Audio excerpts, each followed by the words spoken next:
Police say they are concerned about public safety after a person lit 8 dumpsters on fire in Palm Springs. Plus, we have an exclusive interview of yet another witness coming forward regarding the Peña Pines triple murder case. And Coachella Festival goers are making their way to town. They're invading the valley. KMIR Today at 6 starts now. Good morning to you. It is Thursday, April 10th. You're watching KMIR Today. I'm Thalia Hayden. And I'm Gloria Rodriguez. Thank you so much for joining us this morning. So you said they're invading the valley, so we'll probably be seeing a lot of fringe, a lot of feathers in the next few days, right? And a lot of traffic. And a lot of traffic, that's right. We'll give you a look at your road closures for Coachella Fest a little later. But right now, everybody wants to know about the weather because we're going to have a lot of visitors in town here for that Coachella Fest. Here are those temperature highs. Palm Springs 96, Desert Hot Springs 97, other side of the valley, Mecca and Indio 98, so a touch cooler than yesterday. No triple digits predicted, but still hot. We'll take a look at your full forecast a little later. Right now, your top news stories. Police and fire investigators continue searching for a serial arsonist this morning. 8 fires were set in dumpsters behind businesses near Bellardo Road in Palm Springs. All took place within a 30-minute period. One of those trash fires charred a portion of walls at Our Lady of Solitude. Police say that they are concerned for the public's safety. They are intentional fires done by a serial arsonist, so we have somebody out there that we're very concerned about. It's a very bold act, very irresponsible act, and to do that during that time of night when there's a lot of public out concerns us very much. The fire marshal told us the only suspect description they have is that he's tall and thin and was wearing a gray hooded sweatshirt. If you have any additional information, you are asked to call either the police or the fire department. A 73-year-old motorcyclist is recovering from moderate injuries this morning after colliding with a car in Palm Desert. Happened last night on Monterey Avenue near the I-10 just south of Varner Road. The motorcyclist was taken to Desert Regional Medical Center. No reports of injuries to the driver of the sedan. Roads were shut down in the area for about a half hour but have since reopened. Arraignment was postponed for one of the men accused in the Peña Pines triple murder. Kristen Smith's second arraignment has been reset for April 23rd. It is typical for a suspect to be arraigned again after a judge rules there is enough evidence for the person to stand trial. Smith and Robert Pape are accused of killing John Hayward, Vicky Friedley, and Friedley's 18-year-old daughter Becky in September of 2006, then setting them on fire. Meanwhile, new witnesses continue to come forward to KMIR with more information on this case. We have details on what family friends found at the crime scene. KMIR's Elizabeth Bobian reports. It was just a few days after 3 people were murdered and set on fire at this Peña Pines home that friends of the family were asked to help sift through the burned up rubble. This man doesn't want his face shown or name given for fear of retaliation.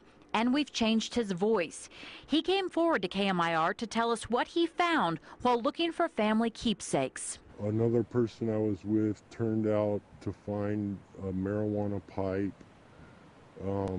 and she had heard from Javier Garcia, which is Bonnie Garcia's son, asking, or she telling him that she had found this pipe and he was interested in getting the pipe, but I know for a fact that I gave Javier the pipe. What did it look like? It was very specific. Yeah, it was elephant's head, and I don't remember if it was broken or it was whole, but I think it was broken even, but you could tell that it was a marijuana pipe and it had an elephant's head on it. Javier Garcia Jr. has been named a material witness in this case. We know from internal Sheriff's Department documents we obtained that he has been called the key to solving these brutal murders. His cell phone records place him in the vicinity of the Peña Pines home before and after the killings, but eliminate him as a suspect, according to these documents. Many have wondered exactly what he knows about what happened that night and if he has been given special treatment because his mother was a state assemblywoman at the time and his father, who allegedly urged him not to take a polygraph, is a senior investigator for the district attorney's office. I just wanted to get that out there that, you know, why did he want that pipe? What was the significance of having that pipe? I don't understand why he's not coming out to talk about this, because evidently they were good friends and he just disappeared. And that pipe wasn't the only thing the group found. They also discovered a business card, which they eventually turned over to police. Maybe it was on a trail, maybe it was, but it was definitely outside of the house. It wasn't anywhere inside the house, on the property. Our source for this information can't remember what business the card came from, but you may recall this piece of information may be important because investigators say they've linked one of the two suspects arrested for these murders to the crime scene through a partial DNA on a business card. That business card was found near Becky Friedley's burned body on a trail near the house. We have not been able to confirm if the card found by our source is the same one detectives used to link the suspect to the scene. Elizabeth Bobian, KMIR News. Now, we've placed calls and requested interviews with both the Garcia family and Riverside County Sheriff Stan Sniff. Neither has returned our calls. Stay with KMIR for full and complete coverage of the Peña Pines triple murders, as the cases have now moved into the courtroom and the two men await their trials. Now let's get a check of your weather. Meteorologist Greg Bennett joins us with a look at your lifestyle weather forecast. All right, well, we've gotten more high pressure rolling on in for us, more sunshine out there today, and you'd think that we actually see warmer temperatures than what we saw yesterday. Well, not so much. Actually, we're starting off a tad cooler than we were yesterday, now featuring mainly the upper 60s throughout the valley, showing Thousand Palms around 81 degrees. I think they're a little bit cooler than that, but we'll continue to monitor them. Joshua Tree around 71. Your high temperature today in the upper 90s instead of the triple digits. We'll talk more about the actual slight cool down coming up in your lifestyle weather forecast. Thanks, Greg. There's a traffic alert in Rancho Mirage today and tomorrow on Bob Hope Drive in both directions between Highway 111 and Ramon Road. The city will be doing some street maintenance. And with Coachella Fest in town, we want to give you a map of the roads that you should steer clear of this weekend and next. You should expect delays on southbound Jefferson Street from the I-10 to Avenue 52, southbound Washington Street from the I-10 to Avenue 52, southbound Monroe Street from the I-10 to Avenue 52, Highway 111 at Jefferson Street, Highway 111 at Monroe Street, the I-10 exit eastbound at Jefferson, and the I-10 exit eastbound at Monroe.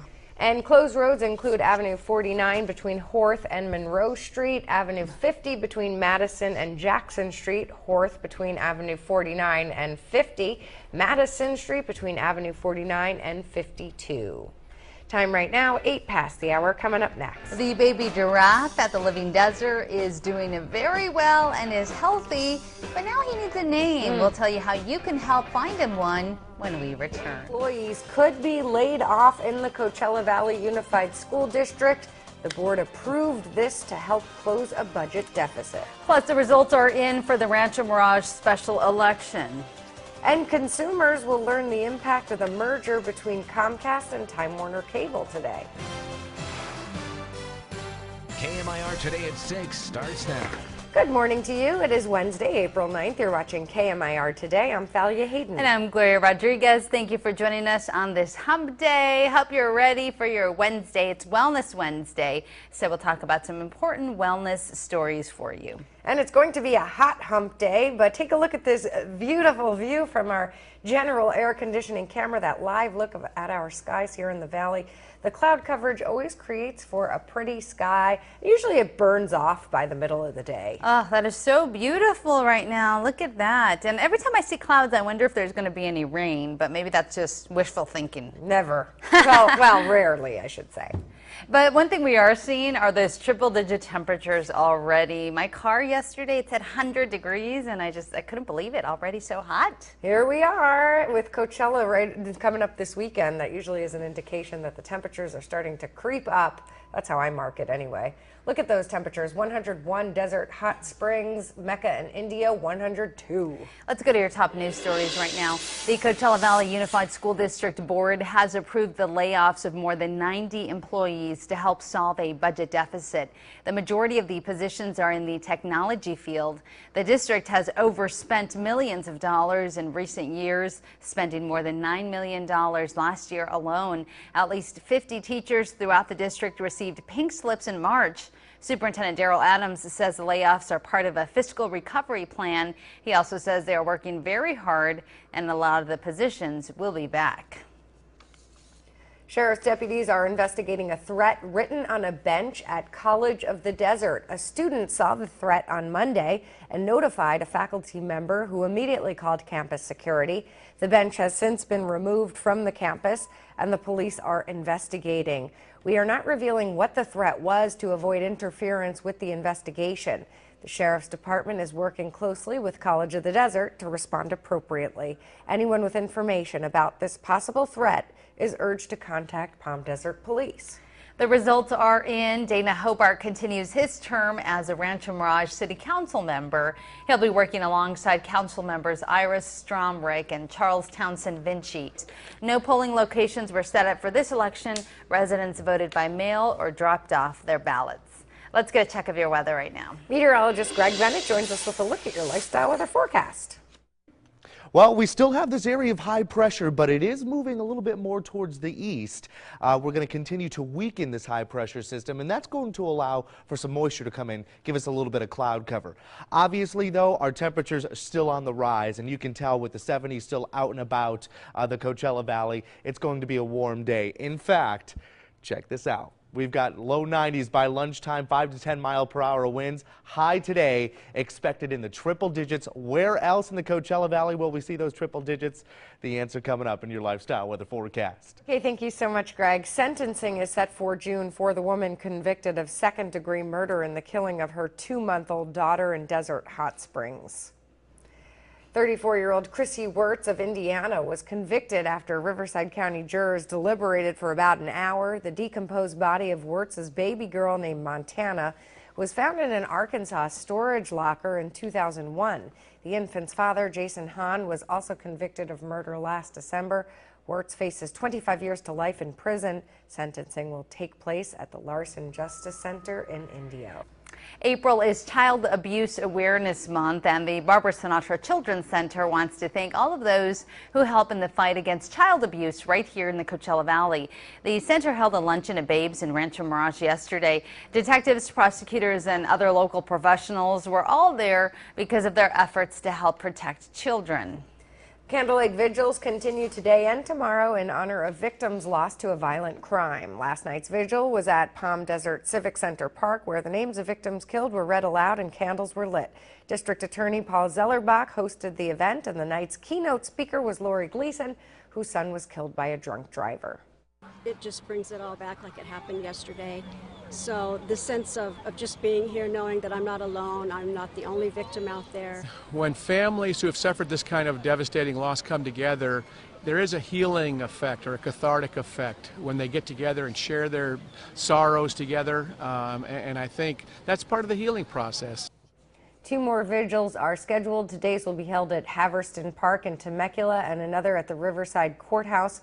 Following the Riverside Vigil, there will be an unveiling of new names on the victims' memorial wall. The annual event is held in conjunction with National Crime Victims' Rights Week. The President and First Lady are attending a memorial service for the victims of the Fort Hood shootings. President Obama starts a 2-day Texas trip at Fort Hood, where 3 soldiers were killed in last week's shooting rampage. The president will make remarks at the memorial service before moving on to Houston. He'll attend Democratic Party fundraisers later. On Capitol Hill, the Senate Judiciary Committee is holding a hearing on the Comcast-Time Warner cable merger. Top executives from both companies will talk about the impact the merger will have on consumers. Comcast is the parent company of NBC Universal. Yesterday, teens learned how to handle situations behind the wheel better, and today it's the senior citizens' turn. The California Highway Patrol is offering free driving classes at the Indio offices on Varner Road. Today's class begins at 3:30 in the afternoon. The Age Well, Drive Smart class gives seniors tips on driving safe. Those who attend will get a refresher of the rules on the road, as well as learn how to adjust with age-related physical challenges. Reservations are required, and you can make one by calling 760-772-8911. Time right now, 7 past the hour. Coming up next, we have some lost and found cats and dogs in our Valley Pet Finder segment. You don't want to miss this. Stay with us. You are watching KMIR Today. The winds continue this morning, a high wind warning in effect until 10 a.m. Plus, scientists say climate change is a consequence of global warming and the worst is yet to come. Plus, it's a boy. The living desert is welcoming the long-awaited baby giraffe into the world. KMIR Today at 6:30 starts now. Good morning. It's Tuesday, April Fool's Day. You're watching KMIR Today. I'm Thalia Hayden. And I'm Gloria Rodriguez. Thank you for joining us on this Tuesday morning. Happy April Fool's Day to you. Hopefully you don't get fooled today. We were about to play a trick on you, but we didn't. We couldn't get down far enough. We're gonna pop up from the desk. Yeah, you know what? There might still be a little trick in store for you this morning.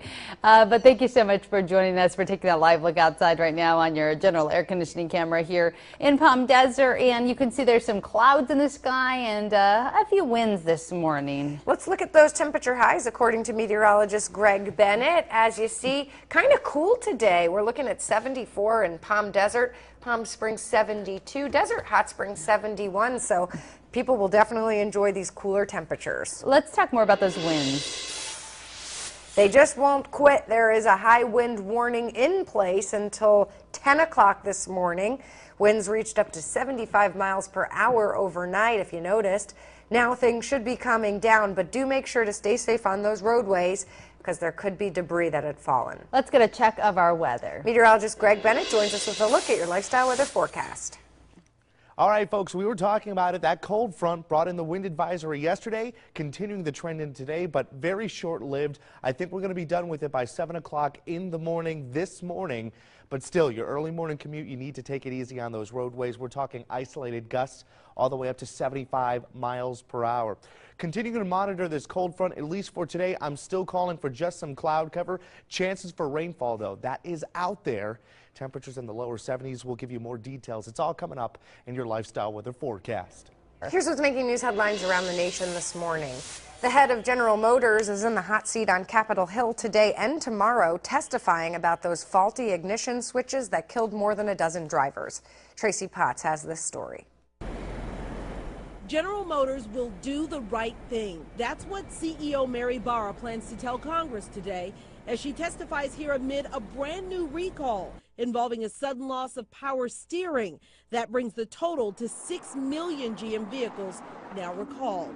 Sarah Troutwine's family believes the initial problem, a faulty ignition switch on her Chevy Cobalt, led to her death. NBC confirmed that Barra met with families last night, apologized, and saw pictures of some of the 13 victims who died.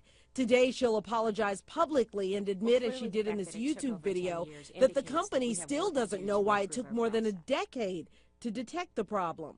Clearly, the fact that it took over 10 years indicates that we have work to do to improve our process. Congressional staffers have sifted through 200,000 documents, including one that shows a GM engineer signed off on a change to fix those switches before testifying that he knew nothing about it. What we would like to see is for General Motors to take a step back, and instead of trying to just make this switch better, build the safest possible switch on all the vehicles they have out there.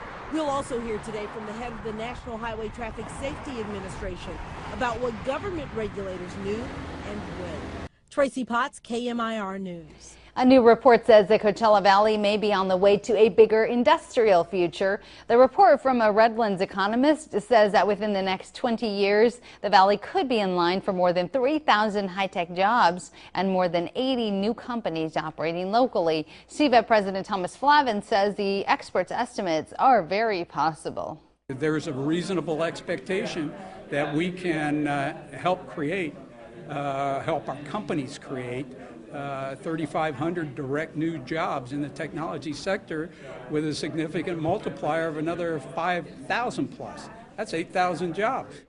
The Coachella Valley iHub was formed in 2011 to attract business and development to the Coachella Valley. A dire warning from the UN's panel on climate change. The Nobel Prize-winning group of scientists say the dangerous consequences of global warming are well underway, but the worst is yet to come. The panel says global warming is what's behind many of the Earth's deadly floods, killer heat waves, destructive wildfires, and devastating droughts. The report places blame squarely on greenhouse emissions like carbon dioxide given off by cars and power plants. Spring storms are a welcomed relief to parts of Northern California. Snowy weather in the Sierra is giving the region's ski resorts a much-needed boost. Snowplows were out in full force, keeping roads clear and safe for driving. For some motorists, the snow was more than they expected, though. Many had to install snow chains on their tires. Up to 8 inches of snow fell in some areas. The Las Vegas skyline has changed yet again, this time showcasing what's billed as the world's largest observation wheel. Take a look at it. The High Roller, as it's called, is a 550-foot tall Ferris wheel, and it opened to the public for the first time yesterday. The wheel has 28 glass-enclosed cabins that can fit up to 40 people each, taking riders on a breathtaking journey. It's located in the center of the strip between the Quad Resort and Casino and the Flamingo Las Vegas, directly across from Caesar's Palace. The wheel is part of the Link. That's a new outdoor shopping, dining, and entertainment district in Sin City. Taylor Swift made a surprise visit to a Rhode Island hospital yesterday. Without the media or an entourage, the singer spent 5 hours visiting with some of the hospital's youngest patients. Dan Jainig takes us there. It was an amazing experience. When Sandra Carricker of Attleboro brought her 9-year-old son Nathan to Hasbro Children's Hospital Monday. The child life lady came in and she said, "I got to whisper something to you." And I'm like, okay. The whisper wasn't about Nathan's seizures coming back or the tests he'll undergo or even about his medications. It was something far more powerful. And I was like, no. I couldn't believe it. I was so excited. So I got my camera ready, I got everything ready, and my son just looked at her and I started crying. Without press releases and cameras or an entourage, superstar Taylor Swift arrived. Nate, say hi. Say hi, Taylor. Say hi, Tim. You gotta say, "I love Taylor." He kind of looked at me first, and he looked up and he went, "Hi, Taylor." Like he knew her from, you know, way back when or something. And that's probably because he did. He listened to her songs over and over before he was even able to speak his own words. She came in, she sat, she talked to him, she kissed him, she played a little piano with him, and she gave me a hug. And she was just very sweet, she even introduced herself as if we didn't know who she was. Taylor. We've been playing piano. He loves it. Everybody's asking me, did she sing? She wasn't there for that. She didn't sing to Nathan, but what she did for him in his room in less than 10 minutes will speak to him forever. He didn't talk till he was almost 4. And some of the songs, like at the end of a riff, he would pick up the individual little words here and there. And we used to just play our music over and over and over again, and he would pick up the words. And that was kind of fun, you know. And I always dreamed of telling her. That's so sweet. What a thrill it must have been for that little guy. Definitely. Time right now, 39 past the hour, coming up after the break. We're finding some loving homes for some adoptable pets this morning. Stay tuned to see if you'd like to adopt one of the dogs or cats that we have in studio. Stay with us. You are watching KMIR Today. With the freighters towering over.